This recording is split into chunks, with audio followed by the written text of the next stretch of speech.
এই যে নির্বাচন 12ই ফেব্রুয়ারি, এই নির্বাচন কতটা সুষ্ঠু হবে বলে আপনি মনে করছেন? এর নির্বাচন সুষ্ঠু হওয়ার কোনো বিকল্প নাই, কারণ জাতি পথ হারিয়েছে পরপর অনেকগুলা নির্বাচন, 3টা না 4টা নির্বাচনে পথ হারিয়েছে। এখন জাতিকে পথে উঠতে হবে, এটাই হচ্ছে গণতন্ত্রের রোডম্যাপ। আমরা আশাবাদী যে কোনো মূল্যের বিনিময়ে এই নির্বাচনকে সুষ্ঠু করতে হবে এবং আমরা প্রতিজ্ঞাবদ্ধ। নির্বাচন কমিশনকে বলবো তারা যেন নিরপেক্ষভাবে শুধু তাদের দায়িত্বটা পালন করে, সময় মতো যেন তারা সাড়া দেয়, যেখানেই অনিয়ম সেখানে যেন ব্যবস্থা নেয়, তাহলে ইনশাল্লাহ নির্বাচন নিরপেক্ষ হবে, আমরা আশাবাদী। নির্বাচনের পর জাতীয় সরকার করার একটি প্রস্তাব জামায়াতে ছিল, সেটা বিএনপি চেয়ারপারসন তারেক রহমান বলেছেন যে এ ধরনের কোনো সরকার তিনি গঠন করবেন না। এই বিষয়ে আপনার কি প্রতিক্রিয়া? আমরা আমাদের অবস্থানেই আছি, আমরা বলতেই থাকবো জাতির সাথে স্বার্থে যেটা আমরা সঠিক মনে করি। আমরা বিজয়ী হলে আমরা সবাইকে ইনক্লুড করে ইনক্লুসিভ একটা গভর্নমেন্ট চাই।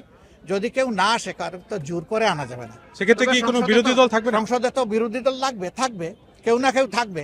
আরেকটি প্রশ্ন আপনার কাছে, যে আজকে 11টি নারী সংগঠন তারা এসে নির্বাচন কমিশনে গিয়েছিলেন এবং নির্বাচন কমিশনে আপনার প্রার্থিতা বাতিলের জন্য একটা স্মারকলিপি দিয়েছেন। তারা মনে করছেন যে কোট আনকোট আপনার বক্তব্যের মধ্যে নারী অবমাননাকর বক্তব্য ছিল এবং এর জন্য তারা এই দাবি করেছেন। এই বিষয়ে আপনার প্রতিক্রিয়া? এটা তারা ভালো জানেন। আমার বিরুদ্ধে একটা মিথ্যা অভিযোগ আনা হয়েছিল, সেটা ইতিমধ্যে ফয়সালা হয়ে গিয়েছে। এখন তারা কি জন্য গিয়েছেন এর উত্তর তারাই ভালো দিতে পারবেন।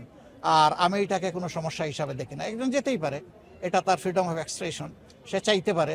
চাইলেই তো আর সব কিছু হয় না, সব কিছুর বাস্তবতার নিরিখে নিতে হবে। আর আমি নারী বিদ্বেষী, তাদের অভিযোগ। আমি নারীদের জন্য লড়াই করে যাচ্ছি। এই সমাজে নারীদের জন্য কিভাবে সম্মান এবং নিরাপত্তার জায়গাটা তৈরি করা যায়।